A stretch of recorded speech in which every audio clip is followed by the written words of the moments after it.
નજર રાખજો વ્યવસ્થિત તમે, બરોબર? ક્લિયર? જો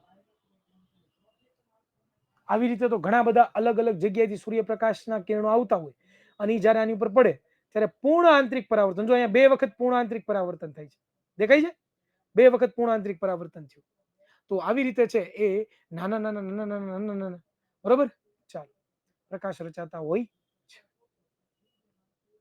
હવે એક છોકરાએ મને પ્રશ્ન પૂછ્યો અત્યારે અહીંયા કે સર મેઘધનુષ છે એ સર કેમ આપણને આમ ગોળાકાર દેખાય? વિદ્યાર્થી મિત્રો, આપણી પૃથ્વી કેવી છે વિચારો તો જરાક. આપણી પૃથ્વી કેવી છે? આપણી પૃથ્વી કેવી છે વિચારો તો જરાક. આમ ગોળાકાર છે, ગોળાકાર. તો આપણને સીધું લાગે છે કે આપણે સીધા છીએ, નહીં, આપણે આમ ગોળાકાર ઉપર જ ઊભા છીએ, બરોબર? આપણી ફરતે જે વાતાવરણ છે ને આવી રીતે ગોળાકાર જ છે, સમજજો ભાઈ, સમજાય છે? એટલા માટે આપણને એવું દેખાય છે. ખ્યાલ આવે છે?